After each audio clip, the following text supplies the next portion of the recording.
today I'm going to thank Anand sir. I love you, Anand sir.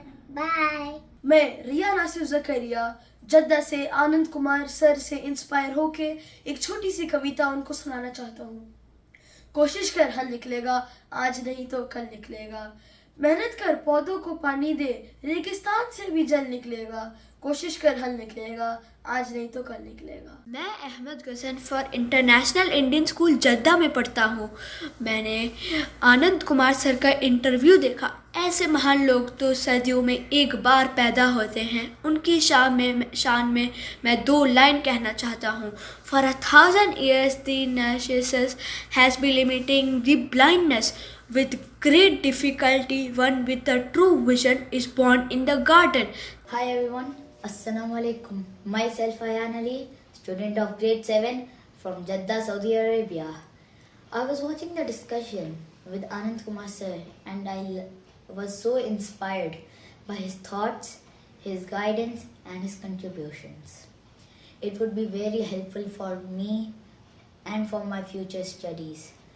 And I would love to meet him in person and learn from him. Thank you. Debate with ARD के पहले episode में मैं आसिफ रमीज दाऊदी आपका host आप तमाम लोगों का स्वागत करता हूं। व्यूअर्स, आज के इस इंटरेक्टिव सेशन में हमारे बीच मौजूद है इंडियाज बेस्ट टीचर हरदिल अजीज, करोड़ों लोगों के दिलों पर राज करने वाले और उनके लिए सोर्स ऑफ इंस्पिरेशन। खुद मेरे लिए वो एक सोर्स ऑफ इंस्पिरेशन है। इन जैसी शख्सियत और पर्सनालिटी से ही इंस्पायर होकर खुद मैंने भी डिबेट विद ARD की शुरुआत करी है, जो एक मल्टी लर्निंग प्लेटफॉर्म है जहां हम साथ मिलकर डर को डराएंगे, हार को हराएंगे और इल्म की रोशनी को दूर तक पहुंचाएंगे। ठीक उसी तरह से जिस तरह से आज के हमारे इस मेहमान ने इल्म की रोशनी को पूरी दुनिया तक पहुंचाया, वो भी एक ऐसी परिस्थिति में, ऐसे सिचुएशन में जब वो खुद फाइनेंशियल प्रॉब्लम्स के साथ, दूसरे कई प्रॉब्लम्स के साथ वो उसका सामना कर रहे थे, लेकिन फिर भी हिम्मत कभी नहीं हारी और उन्होंने पूरी दुनिया में कितने IITs पैदा कर दिए, कितने लोगों की ज़िंदगियां बदल दी, कितनी फैमिलीज़ की ज़िंदगी बदल दी। ठीक उसी तरह से जैसे आज के हमारे मेहमान ने पूरी दुनिया को इंस्पायर किया और तालीम और इल्म की रोशनी को पूरी दुनिया तक फैला दिया। हालांकि उनकी खुद की जो अपनी ज़िंदगी रही, जिस तरह से उन्होंने स्ट्रगल किया, चैलेंजेस को फेस किया, चाहे वो फाइनेंशियल इश्यूज़ हों या दूसरे इश्यूज़ हों, उसके बावजूद भी वो कभी रुके नहीं और पूरी दुनिया में इल्म की रोशनी फैलाने में कामयाब हो। खुद के लिए ख्वाब तो हर कोई देखता है। महान होता है वो इंसान जो अपनी आँखों में दूसरों के लिए ख्वाब देखे, उनके लिए ख्वाब को संजोए और उस ख्वाब को पूरा करने के लिए ढेर सारी कुर्बानियाँ भी दे।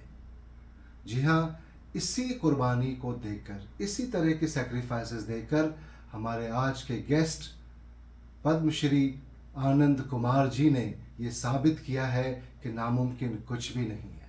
सुपर 30 के फाउंडर हरदिल अजीज़, और अभी रिसेंटली उनको पद्मश्री अवार्ड से भी नवाजा गया है, आज के हमारे ख़ास मेहमान हैं। व्यूअर्स, हम सब जानते हैं कि एक बच्चे को डॉक्टर या इंजीनियर बनाना हो या पढ़ाना हो तो पेरेंट्स की और लोगों की ज़िंदगियां जो हैं वो पूरी तरह से उसमें लग जाती हैं। लेकिन यहाँ पे इन्होंने जो साबित किया है, इन्होंने जिस तरह से समाज की सेवा करी है, तालीम की रोशनी को फैलाकर हज़ारों ज़िंदगियां बदल दी और हज़ारों लोगों को कैम्ब्रिज, हार्वर्ड और पूरी दुनिया में मल्टीनेशनल कंपनीज़ के CEOs बनने में कामयाबी मिली, साइंटिस्ट बनने में कामयाबी मिली। और ये वही इंसान है जो फाइनेंशियल प्रॉब्लम्स की वजह कर खुद कैम्ब्रिज यूनिवर्सिटी में सिलेक्शन होने के बावजूद भी वहाँ नहीं जा सके, लेकिन उनकी जो सलाहियत थी, उनका जो विज़न था और उनकी माँ की दुआएं जो उनके साथ थी, उनके वालिदैन की दुआएं उनके साथ थी, तो यकीनन ये तो होना ही था। जी हाँ, आज हमारे बीच मौजूद हैं हमारे बहुत ही हरदिल अजीज़, मेरे ख़ुद के बहुत इंस्पिरेशन जनाब आनंद कुमार जी। और मुझे इस बात की बहुत खुशी हो रही है कि मेरे डिबेट विद ARD के पहले इस एपिसोड में, जैसे मेरी बड़ी ख्वाहिश थी कि मैं आनंद कुमार जी जैसे लोगों को बुला सकूं और वो यहाँ आए, उन्होंने हमें इंस्पायर किया, अपना वक्त दिया, इसके लिए हम सब बहुत ज़्यादा उनके शुक्रगुजार। तो आइए शुरू करते हैं आज के हमारे बहुत ही ज़्यादा इंटरेस्टिंग, एक्साइटिंग और यूज़फुल इंटरेक्टिव सेशन को। लेकिन सबसे पहले मैं चाहूँगा कि मैं आज के उन तमाम पैनलिस्ट को आपके सामने इंट्रोड्यूस कर सकूं जो दुनिया के अलग अलग कोने से हमारे साथ इस डिस्कशन का हिस्सा बने। सबसे पहले आप स्क्रीन पे देख सकते हैं हसन अली, जो हार्वर्ड यूनिवर्सिटी वाशिंगटन से हमारे साथ जुड़े हुए हैं। और उसके बाद आप स्क्रीन पे देख सकते हैं रक्षा सोनी को, जो दुबई UAE से हमारे साथ जुड़ी हुई हैं। और साथ में आप स्क्रीन पे देख सकते हैं डॉक्टर शुआ आसिफ को, जो कर्नाटका इंडिया से हमारे साथ इस डिबेट और डिस्कशन का हिस्सा बनी है। और उसके बाद आप देख सकते हैं स्क्रीन पे हमारे ही गांव से, जलकौड़ा खगड़िया से, इफ्रा शहबाज हसीबी, जो इस वक्त हमारे साथ मौजूद हैं। और आखिर में जो हमारे लास्ट पैनलिस्ट हैं, जो हमारे इस शहर जहां मैं हूं, जद्दा से जुड़े हुए हैं, और उनका नाम है मुफ्ती सामिक अब्बास। तो आइए इस डिस्कशन और इंटरेक्टिव सेशन की शुरुआत करते हैं with India's best teacher Shri Anand Kumar ji. वो कहते हैं ना, ये जो इन्होंने गहवारा बनाया इतना आसान नहीं था। इल्म की जो एक ललक थी, जो रोशनी थी, उस रोशनी को जो इनके वालिदैन ने, इनके माँ बाप ने अपने खून से सींचा, अपने पसीने से सींचा, इन्होंने पूरी दुनिया को उसको दिखाया। वो इल्म की शम्मा से हो हस्ती का उजाला, लौ इसकी हो मध्यम तो लहू अपना मिला दो। उसी तरह से लहू मिलाया इनके वालिदैन ने और इनके बनाए हुए तमाम उन पेरेंट्स ने कि कैसे भी इल्म की रोशनी पूरी दुनिया में फैले। और अल्लामा इकबाल ने एक बड़ा शेर कहा था, और मैं सर सैयद अहमद खान को भी इस जगह पे याद करना चाहूंगा क्योंकि मैं ANU से हूँ, कि कैसे दुनिया में उन्होंने रोशनी बढ़ाई इल्म की। और ये कहना कि हजारों साल नरगिस अपनी बेनूरी पे रोती है, बड़ी मुश्किल से होता है चमन में दीदावर पैदा, जो आनंद जी ने किया है। आपको दोबारा से नमस्कार, सल्यूट हम सब की तरफ से। मैं चाहूंगा कि सबसे पहले आनंद जी आप अपने विचार, चूंकि हमने ये जो डिबेट विद ARD शुरू किया, इसका मकसद ही है कि उन तमाम बच्चों को एक प्लेटफॉर्म देना जिनको सही मौका नहीं मिल पाता, जो डरते हैं, घबराते हैं। हम फ्री में उनको एक लर्निंग प्लेटफॉर्म देना चाह रहे हैं जहां पे आके बोलें, सेलिब्रिटीज के साथ डिस्कशंस और डिबेट्स करें, सीखें और सिखाएं। आप अपनी विचार कुछ दे दीजिए, फिर हमारे तमाम पैनलिस्ट आपके साथ बात शुरू करेंगे। आनंद जी। बहुत बहुत बहुत शुक्रिया आसिफ साहब, आपने इतना अच्छा प्लेटफॉर्म बनाया जिसमें वाशिंगटन, दिल्ली, दुबई, जेद्दा, रियाद, हर जगह के लोग जुड़े हुए हैं। और बहुत खुशी हुई कि ऐसे भी शख्स है जो 3 बज रहा है वाशिंगटन में, सुबह होने को आए और जुड़े हुए। तो हमारे लिए सौभाग्य की बात है, खुशनसीबी है। और हौसला अफजाई के लिए मैं बार बार आपका शुक्रिया अदा करना चाहता हूँ। मैं सबसे पहले बोलना चाहता हूँ आसिफ भाई, आप जो ये मुहिम चलाया है, इसको आप जितना प्रसारित करिएगा उतना फायदा होगा। सबसे बड़ी बात और अच्छी बात आपकी की ये लगी कि आप इसको ग्लोबल टू लोकल या लोकल टू करने, गांव में एक पढ़ने वाला बच्चा के पास कुछ, वो भी मोबाइल डेटा के सहारे, हम जैसे न जाने कितने लोगों से जुड़ पाए, कुछ सीख पाए, और अमेरिका और इंग्लैंड में बैठा भी कुछ अपना अनुभव शेयर करे। तो इसके लिए मैं आपको आदाब करना चाहता हूँ, धन्यवाद देना चाहता हूँ। जी हाँ, बात आप बिल्कुल सही कह रहे हैं। एक्चुअली ये आइडिया हमें तब आया था जब हमने इंडो अरब एक कैंपेन चलाया पैंडेमिक के सेकेंड वेव में, जब सारी दुनिया उसमें उलझी हुई थी। तो हमने सोशल मीडिया पे जो कैंपेन चलाया, उसमें काफी लोग जुड़े और काफी लोगों तक मदद पहुंच पाई। वहीं से मुझे ये आइडिया है कि क्यों नहीं सोशल मीडिया को एक ऐसा प्लेटफॉर्म बनाया जाए कि ग्लोबली सबको जोड़ते हुए एक ऐसा प्लेटफॉर्म बना के आप जैसे लोगों से सीखते हुए हम एक प्लेटफॉर्म लोगों को दे सके, जहां बच्चे बड़े हर कोई सीख सके, अपने डर को मार सके। चलिए बात को आगे बढ़ाते हैं। आनंद भाई, आपके की मौजूदगी से बार बार मैं इतना एक्साइटेड हूं कि मुझे समझ में नहीं आ रहा मैं क्या बोलूं, कैसे बोलूं। और बहुत मुझे ख्वाहिश थी, और सबसे अच्छी बात है कि जो हमारा पहला ही डिस्कशन डिबेट, लॉन्चिंग डिबेट जो हमने किया, डिस्कशन किया, उसी में आपको लाना था और आप आ गए।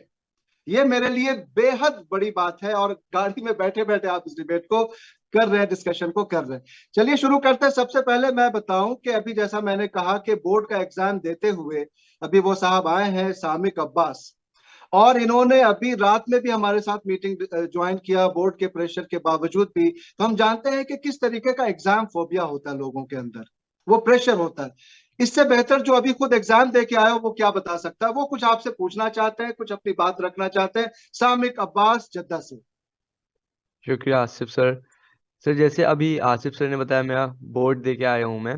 तो हम लोग एग्जाम लिखने के बाद ऐसे ही बाहर बात कर रहे थे कि अभी और एग्जाम आएगा ये वो, और फिर मैथ्स की टॉपिक आई। हम लोग का मैथ्स एकदम लास्ट है, तब भी सब डरे हुए हैं उससे। इवन दो एकदम लास्ट, अभी बहुत टाइम है, अब तब भी सब डरे हुए हैं। तो सर उसमें मतलब अभी जैसे 10th के सिलेबस के हिसाब से मेरा दोस्त बहुत फ्रस्ट्रेटेड हो गया था कि यार ये सब हम लोग कहाँ यूज करेंगे लाइफ में, मतलब ये सब का क्या फायदा, कहाँ यूज करेंगे। फिर एक दूसरे बच्चे ने बोला भाई इससे 3 मार्क मिल जाएंगे, 5 मार्क मिल जाएंगे, उसी में खुश रहो। तो सर मुझे ये सही नहीं लगा कि मतलब मैथ्स जैसा सब्जेक्ट सिर्फ मार्क्स के लिए थोड़ी ना हो सकता, मतलब ये थोड़ा स्पेशल सब्जेक्ट है। और मुझे नहीं लगता कि आपसे बेटर कोई इसका जवाब दे पाएगा कि मैथ्स का मतलब सिर्फ मार्क्स ही बहुत लेना। अच्छी बात आपने बताई, बहुत अच्छी बात। और हम ये बताना चाहेंगे आप लोगों को कि अभी हम बॉम्बे में हैं और बॉम्बे के वर्ली इलाके में जा रहे हैं। अभी अंधेरी गए हुए थे और आप देख सकते हैं यहाँ पर, मैं दिखा भी रहा हूँ कि देखिए वर्ली का आप समुद्र देख रहे हैं। उस इलाके से मैं गुजर रहा हूँ। अब एक फिल्म इंडस्ट्री के बहुत बड़े आदमी के साथ बैठे हुए थे, प्रोड्यूसर के पास। उन्होंने बोला कि मैं इंजीनियरिंग छोड़कर फिल्म इंडस्ट्री में आया। एक बार मैं इंटरव्यू दे रहा था, एक गोरा पूछा कि अच्छा ये बताओ कि ये जो कॉन्सेप्ट देख रहे हो दुनिया में, उस कॉन्सेप्ट के पीछे क्या है। तो उन्होंने अंदाज लगाकर बताया कि ये प्रोबेबिलिटी है, संभावनाओं का, पॉसिबिलिटी का हिसाब किताब। तो उनकी नौकरी वहां लग गई। तो जो हम लोगों को सिर्फ इस तरह से पढ़ाया जाता है कि कोई कॉन्सेप्ट पढ़े, उसका फार्मूला पढ़ा और उससे 2 4 10 सवाल बना लिए, एग्जाम पास हो गए। तो याद रखिएगा, कोई एक इम्तिहान में इतनी ताकत नहीं होती है कि वो आपकी प्रतिभा की गवाही दे सके, आपके टैलेंट को बता सके। सबसे बड़ी बात होती है कि जो आप पढ़ते हैं, जो आप सीखते हैं, उसको आप प्रैक्टिकल लाइफ में, उसको आप व्यवहारिक ज्ञान में कैसे उपयोग करते हैं और उसका फायदा आप अपने अपने समाज को, पूरी दुनिया को कैसे देते हैं, ये महत्वपूर्ण है। इसलिए आप देखेंगे बहुत सारे लोग जो किताब लिखते हैं, केवल प्रश्न फार्मूला तक न रख के उसको पूरा डिटेल में ले जाते हैं और उसका एप्लीकेशन बताते हैं। तो हमेशा ही इस बात को याद रखना चाहिए, ख्याल में रखना चाहिए कि जो मेरा कॉन्सेप्ट है, लेकिन उसका एप्लीकेशन कितना इंपॉर्टेंट, ये जरूरी है। दुनिया में आज गाड़ी चल रही है, समुद्र का किनारा बन रहा है, ब्रिज बन रहा है, फ्लाईओवर, हर जगह मैथमेटिक्स का यूज है। तो कहीं ट्रिगोमेट्री का, कहीं प्रोबेबिलिटी का, कहीं ज्योमेट्री का। इस बात को मैं बताना चाहूंगा कि एप्लीकेशन भी बहुत महत्वपूर्ण है और इस दिशा में हमेशा, इस डायरेक्शन में सोचते रहना। जी शुक्रिया। घबराना नहीं चाहिए कि भाई जी जी पढ़ने से क्या होगा, पढ़ने से बहुत फायदा। जी सर बिल्कुल शुक्रिया। सही कहा, घबराना नहीं चाहिए। और इस मुहिम में जैसा अभी आपने कहा आनंद भाई कि इस घबराहट को ही तो मारना है, इस डर को ही तो डराना है और चीजों को समझना है और किसी भी तरह से आगे बढ़ना है, गिव अप नहीं करना है, जिसकी मिसाल खुद आप है। और मैं अब आपको थोड़ा सा बताता चलूं कि आनंद जी, जब कैम्ब्रिज यूनिवर्सिटी में इनका सिलेक्शन हो गया था तो किसी वजह से ये नहीं जा पाए वहां पे। ठीक है, वॉशिंगटन से हमारे साथ लोग जुड़े हैं, ग्लोबल लोग जुड़े हैं, और वो जो मजबूरी होती है, वो जो पैसे की, फाइनेंशियल प्रॉब्लम्स जो होती हैं, दूसरी जो प्रॉब्लम्स होती है, खाने की, पीने की, रहने की, वैसी परिस्थितियों में रहते हुए जब इन्होंने अपना लोहा दुनिया के सामने मैथमेटिक्स में मनवाया और कैम्ब्रिज में इनका सिलेक्शन हो गया, कैम्ब्रिज यूनिवर्सिटी में, लेकिन वो जा नहीं सके। लेकिन बदले में क्या किया इन्होंने? बदले में इन्होंने ये किया, हजारों लोगों को, कैम्ब्रिज हो, हार्वर्ड हो या दुनिया का कोई भी कोना हो, वहां उन्होंने पहुंचा दिया। ये कहते हैं डेडिकेशन। और कैसे किया, किस तरीके से किया, ये तो हम इनकी जब दूसरी एक स्टोरी बनाएंगे उस पर आपको जरूर बताएंगे, क्योंकि बहुत सारे लोग यहाँ पे मौजूद हैं। बिहार का नाम गर्व से इन्होंने ऊपर किया और पूरे हिंदुस्तान का नाम, पूरे भारत का नाम बढ़ाया। और मुझे बार बार ये मेंशन करने में खुशी होती है कि मेरा गांव जो है, मैं भी एक जलकौना गांव से हूँ, खगड़िया से। मुझे लगता है कि कैसे उस इलाके के लोग आगे बढ़ते हैं और कैसे आप आज हमारे साथ मौजूद है। मैथमेटिक्स पे जो आपने ये जवाब दिया, मैं अब सीधा आपको ये बताना चाहूंगा कि देखिए, एग्जाम से रिलेटेड हमारी बात हो रही है, गांव से रिलेटेड हमारी बात हो रही है। जरा सा मैं चलता हूं दुबई लेके आपको, और प्रैक्टिकली कभी ऐसा होगा तो जरूर कुछ और किया जाएगा, लेकिन फिलहाल दुबई में रक्षा सोनी यहाँ पे मौजूद है और वो आपसे कुछ थोड़ा इस मौके पे कुछ बात करना चाह रही है। देखते हैं रक्षा सोनी के पास क्या है जो हमारे सामने रखना चाहती है। जी शुक्रिया, बहुत बहुत शुक्रिया। नमस्कार आनंद जी। नमस्कार नमस्कार।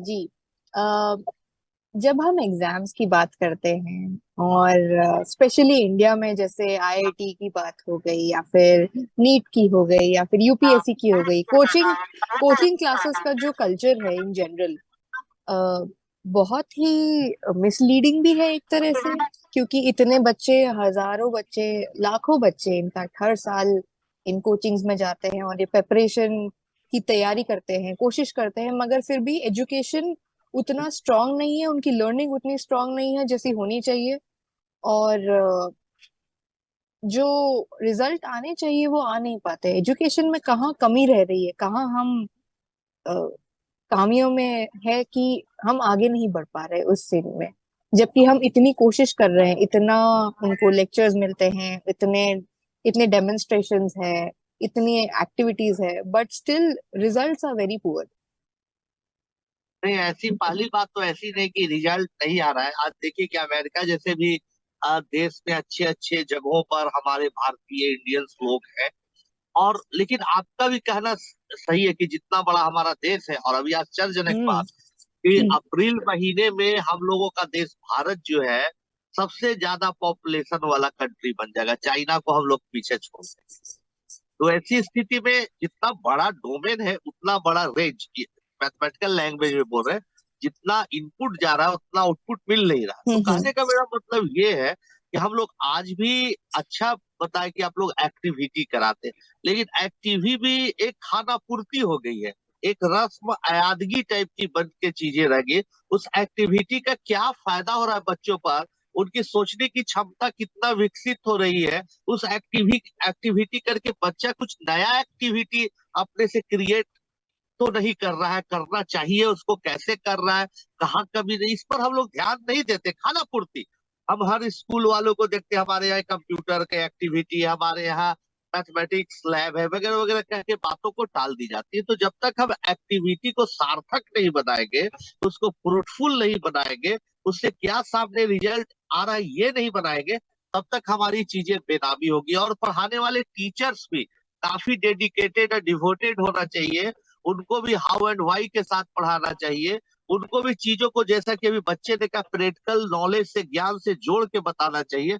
अगर ऐसा होता है तो एजुकेशन का पिलर मजबूत होगा, पिलर मजबूत होगा तो सब कुछ अच्छा। वेरी वेल सेड, बहुत सही। और हमें अंदाजा है कि आपकी इन बातों से जो हमारे व्यूअर्स होंगे, जो बाद में इसको देखेंगे, उसको बहुत फायदा और भी मिलने वाला है। आनंद जी, मैं अब आपको बताऊं कि इतने सारे लोग इतने उत्सुक हैं पूछने के लिए। कई लोगों ने तो मुझसे वीडियोस भी भेजे थे कि मेरे वीडियोस को दिखाइए या मुझसे बात कराइए लाइव, लेकिन सबको लेना एक छोटे से प्रोग्राम में मुमकिन नहीं था। चलिए मैं आपको जरा सा बताता हूं कि डॉक्टर शुआ जो है वो मेरी बड़ी बेटी है और वो भी काफी एक्साइटेड थी और सभी की तरह।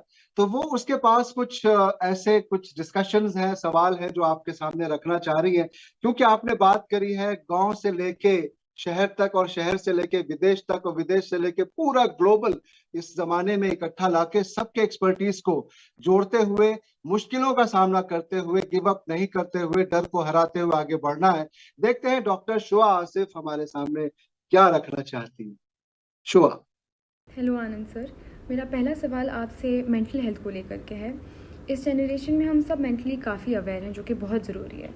ऑल्दो हर एग्ज़ाम स्ट्रेसफुल होता है, लेकिन स्टैटिस्टिकली हमें देखने को मिल रहा है कि जो बच्चे अल्ट्रा कॉम्पिटिटिव एग्ज़ाम्स की तैयारी करते हैं, चाहे वो आईआईटी हो, नीट हो, जेई हो या सिविल सर्विसेज के एग्ज़ाम्स हो, उनमें डिप्रेशन और एंग्जाइटी के केसेस बहुत ज़्यादा बढ़ रहे हैं।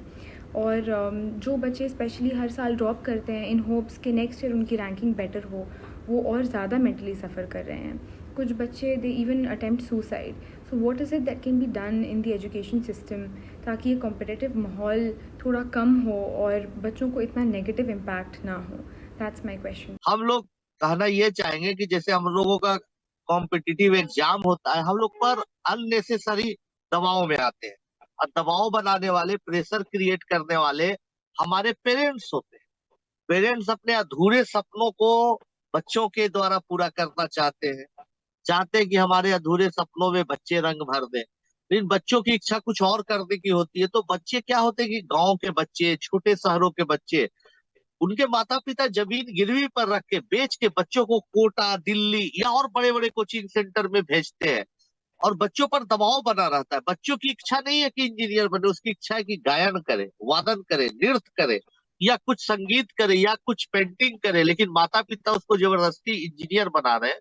तो फाइनली उसका फ्रस्ट्रेशन लेवल काफी हाई हो जाता है और वो परफॉर्म नहीं करता। अच्छा, कोचिंग वालों की तरफ से सोचिए, तो उनको वो भी नहीं टेस्ट लेके। अभी हम लोग बात कर रहे थे, हमारे एक सहयोगी हमारे साथ थे, हम लोग बात कर रहे थे सिंगरौली में कोई प्रोग्राम चलाने का वहां पर। तो हमारी सहयोगी ने पूछा, बल्कि वो महिला थी, बहुत अच्छी महिला है, मोनापुरी जी। तो उन्होंने पूछा बड़ा अच्छा सवाल कि अच्छा बताइए वहां पर बच्चों का इंटरेस्ट लेवल क्या है, उनको टेस्टिंग किया जाए। तो जब तक testing is the part of learning, तो बिना टेस्ट किए बच्चों को हम ले लेंगे और खाना पूर्ति करेंगे तो बच्चों पर तो प्रेशर बनेगा, और बच्चा सोचेगा कि मेरी गलती है, अपराध बोध फील करेगा, और वो फिर सुसाइडल की स्थिति में चला।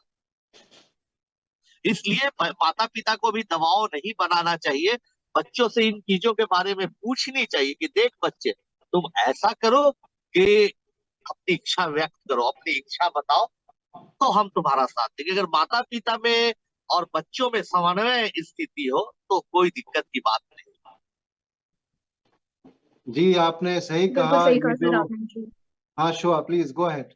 जी, मेरा दूसरा सवाल आपसे ये है कि जहाँ से भी आप आए हैं, बचपन से लेकर के अभी तक के पूरे जर्नी में आपने कितने स्ट्रगल्स फेस किए होंगे, कितने मुश्किलात फेस किए होंगे, आपको भी स्ट्रेस हुआ होगा, आप भी मेंटली अफेक्ट हुए होंगे, फाइनेंशियली, मेंटली, हर इमोशनली, हर तरीके से। सो एनीथिंग जो आप बता सके अपने स्ट्रगल्स के बारे में, आपने कैसे ओवरकम किया उन स्ट्रगल्स को और यहाँ तक आप पहुंचे? देखिए, हमारी एक खुशनसीबी थी कि हमारे पिताजी हमेशा मुझे उत्साहित किए, इनकरेज किया, कभी किसी तरह का प्रेशर नहीं डाला। बोला बेटा, जे तेरे मन में है करो, जितना आगे बढ़ना चाहो पढ़ो, तुम अगर डॉक्टर नहीं बनना चाहते, इंजीनियर नहीं बनना चाहते, कोई बात नहीं। तो जब आपका इतना बड़ा कोई सपोर्ट हो, तब आदमी फ्रस्ट्रेट नहीं होता है। गरीबी, लाचारी, बेबसी, मजबूरियां सब किनारे रह जाती है। तो फादर का सपोर्ट था। फादर के गुजर जाने के बाद फादर की बातें, पिताजी की बातें मुझे इंस्पायर करती थी कि बेटा आगे बढ़ना है, दुनिया में कुछ अच्छा करना है, दुनिया में सबसे बेहतर करो, कोई भी फील्ड में रखो, दुनिया में सबसे बेहतर करो, सबसे कुछ अलग करके दिखाओ। ये बातें पिताजी की मुझे हमेशा इंस्पायर करती थी, और हर ऑड्स पे, हर खराब परिस्थितियों में हम निकल जाते। जी जी, आपने बिल्कुल सही कहा। माँ बाप का तो रोल हर तरह से बहुत बेहतर होता है, और मुझे पता है कि कैसे आपके पिताजी उस वक्त चले गए जब आप कैम्ब्रिज यूनिवर्सिटी जाने का आपका दौर था। तो अब मैं ये बताऊं कि माँ बाप का जो रोल होता है ना, बहुत अहम होता है, बहुत ही ज्यादा, और उनके ऊपर भी प्रेशर होता है। हम कोई एक ऐसा सेशन जरूर आगे कई लोगों के साथ करेंगे कि पेरेंट्स का क्या रोल हो सकता है, नहीं उस पर बात होगी आगे। लेकिन मैं बताऊं कि आनंद जी की जो माता जी हैं, उनको भी सैल्यूट हम सब करते हैं, सब की तरफ से उनको हमारा प्रणाम। उन्होंने किस तरह से कुर्बानियां दी हैं, और जैसे वहां पे सुपर 30 की शुरुआत हुई थी, तो आप इमेजिन कर सकते हैं कि उनकी माताजी खुद उन स्टूडेंट्स के लिए जाके, बिहार में जो किचन होता है ना, कोई ऐसा नहीं कि मॉड्यूलर कोई किचन है आज के जमाने में, वहां पे जाके वो उन स्टूडेंट्स के लिए खाना बनाती थी। माँ की ये कुर्बानी होती है। बहुत सी ऐसी चीजें होती हैं जो आनंद जी मुझसे, मैं खुद को रिलेट करता हूँ। हालांकि उनका कद और हमारा कद, खैर क्या बताऊं, लेकिन रिलेट मैं ऐसा करता हूँ कि वो बिहार से है, मैं बिहार से हूँ, वो एजुकेशन में है, मैं एजुकेशन में हूँ। उन्होंने गरीबी को झेला, मैंने गरीबी को झेला। उनकी माँ ने उनको सपोर्ट किया, मेरी माँ ने मुझे सपोर्ट किया। उनकी माँ कोई ऐसा एक होता है ना, फॉर्मल एजुकेशन लेके नहीं थी। मेरी माँ कोई फॉर्मल एजुकेशन लेके नहीं थी, लेकिन विजन उनकी माँ के अंदर भी था, विजन मेरी माँ के अंदर भी था। मैं एक चीज बताना चाहूंगा आनंद जी को इस माध्यम से, कि मेरे पास भी पढ़ने के पैसे नहीं थे 10th के बाद, और मुझे नहीं पता था कि मैं कैसे आगे पढ़ाई करूंगा, और मेरे पिताजी का भी देहांत हो चुका था, और मैं आखिरी सबसे लास्ट था, और मुझे नहीं पता कि बिहार के बाद जाना कहाँ है, पढ़ाई आगे कैसे होगी। मेरी माँ का विजन था आनंद जी, जो मैं बड़े फख्र से कहता हूँ। एक छोटी सी कहीं जमीन थी, कुछ चीज थी, उसको बेच के उन्होंने मुझे +2 करवाया। तालीम की अहमियत होती है कि आप अपने जमीन जायदाद को बेच दीजिए, अपने घर को कर दीजिए, लेकिन अपने बच्चों को जरूर पढ़ाइए। वो मिसाल आप आनंद जी को देख सकते हैं, और किस तरह से हमने इस चीज को खुद महसूस किया है। तो आपको दोबारा से सैल्यूट। और शुआ और तमाम लोगों का जो सवाल था, उसको मैं अब ये ऐसे करता हूं कि गांव की बात आ रही है, गांव की याद आ गई, गांव की मिट्टी की खुशबू आ गई सामने। और हमारे गांव से हमारी बच्ची, हालांकि वो दिल्ली में है, वो भी MBBS कर रही है, वो अब यहाँ पे मौजूद है। तो जरा सा हम उसकी मौजूदगी का फायदा उठाते हुए देखते हैं कि इफ्रा शहबाज हसीबी क्या कहना चाहती है और क्या उनके सवाल है। पहली बात तो मैं बहुत खुश नसीब हूँ कि आपसे बात करने का मौका मिल रहा है मुझे आसिफ सर की वजह से। सर, आपने अभी पहले क्वेश्चन में ये जवाब बोला था कि घबराना नहीं है किसी चीज से हमेशा कॉन्फिडेंस रहना। सर, मेरा क्वेश्चन कॉन्फिडेंस से ही रिलेटेड है कि मैं पढ़ लूं, कितनी बार रिवाइज कर लूं या कुछ। एग्जाम से पहले का जो डर होता है ना मेरा, वो जाता ही नहीं है। मतलब आप हमेशा, आपका रिकॉर्ड रहा है सुपर 30 का, आपने हमेशा लोगों को IIT में पहुंचाया है। तो मैं एग्जाम से पहले मेरे अंदर वो कॉन्फिडेंस ही नहीं आ पाता, पढ़ने के बावजूद भी, कि मैं इस एग्जाम में अच्छा करूंगी। तो वो आपके स्टूडेंट्स के अंदर वो कॉन्फिडेंस कैसे आता है कि हाँ IIT निकाल लेंगे? आपके अंदर वो कॉन्फिडेंस कैसे आता है कि मेरे 30 बच्चे IIT निकाल लेंगे? इफराज जी, आपने बहुत अच्छा सवाल पूछा, और मैं ये आखिरी सवाल का जवाब दे रहा हूँ क्योंकि समय हो गया, जहां जाना था पहुंच गए। तो बहुत अच्छी बात हम बताना चाह रहे हैं आपको, बहुत अच्छे तरह से समझाना चाह रहे हैं कि जहां अज्ञानता है, जहां नॉलेज की कमी है, वही अंधकार है। नॉलेज क्या है? एक दीपक की तरह, जला दीजिए तो अंधेरा भाग जाएगा। तो जहां हम लोगों को डर लग रहा है, यानी समझ लीजिए कहीं ना कहीं अभी पढ़ाई पूरी नहीं हुई। जैसे जैसे पढ़ाई पूरी होगी, जैसे जैसे रिवीजन करेंगे, जैसे जैसे चीजों को बार बार बनाएंगे, तो कॉन्फिडेंस मेरा हाई होगा। तो अभ्यास से कुछ भी संभव है। अभ्यास करते करते करते करते आदमी को लगता है कि हम कुछ भी कर जाएंगे। दूसरी बात, जहां तक परीक्षाओं की बात है, तो आप रियल परीक्षा देने के पहले बहुत सारा डेमो टाइप का परीक्षा दीजिए, जिसको हम लोग कहते हैं कि टेस्ट सीरीज जैसा कुछ कुछ करते रहिए। तो जितना टेस्ट दीजिएगा, जितना बार बार प्रैक्टिस करिएगा, उतना डर खत्म होगा।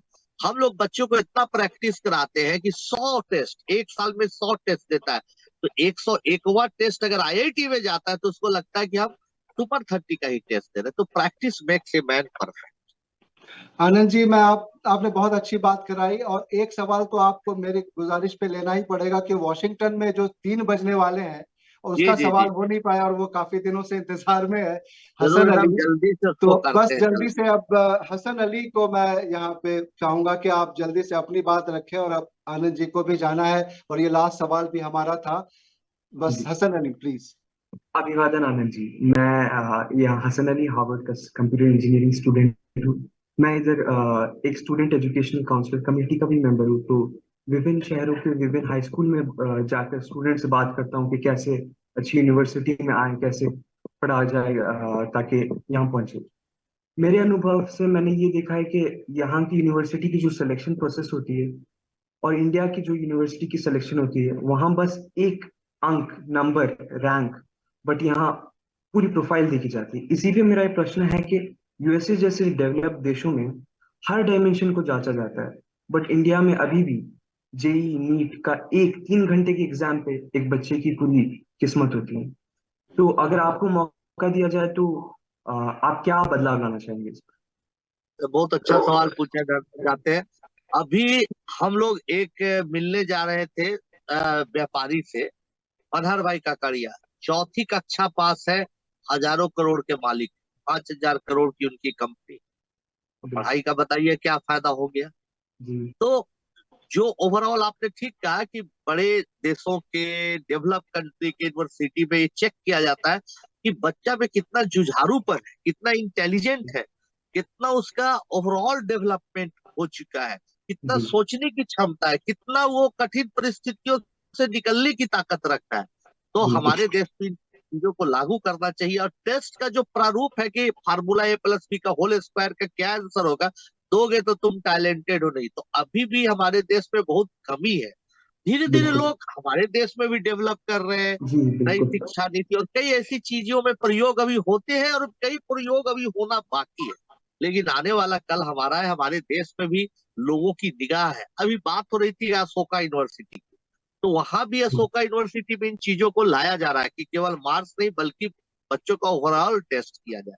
तो आपका बहुत अच्छा लगा सवाल हसन अली जी, हम इस बात को माइंड में रखेंगे। कभी मेरी सरकार से, शिक्षा मंत्री से बात हुई तो आपकी बात जरूर पहुंचाएगी। बहुत बिल्कुल शुक्रिया, आनंद जी। बहुत शुक्रिया, बहुत अच्छा सवाल था। और एक सेंटेंस आपको ये है कि 2 कीज, बस बुलेट वर्ड्स में, सक्सेस की, कामयाबी की 2 चाबियां अगर आप हमारे व्यूअर्स को और इन सबको देना चाहेंगे जाने से पहले, तो वो क्या 2 चाबियां होंगी? बस पहली चाबी है कठिन अभ्यास, मेहनत। मेहनत से ही हमारे पिताजी बोलते थे कोई कामयाबी मिलती है, मेहनत से ही पढ़ाई होती है, पैसे से पढ़ाई होती, हर अमीर का बच्चा पढ़ जाता। तो मेहनत करिए। और दूसरा है ना कि हम्बुल रहिए, पोलाइट रहिए, व्यवहार कुशल रहिए। आपका अच्छा व्यवहार ही आपको आगे ले जाए। तो मेहनत चाबी नंबर 1, चाबी नंबर 2 है अच्छा व्यवहार। ये 2 चाबियां हैं तो दुनिया के कितने भी कॉम्प्लिकेटेड ताले हैं आप जरूर खोल।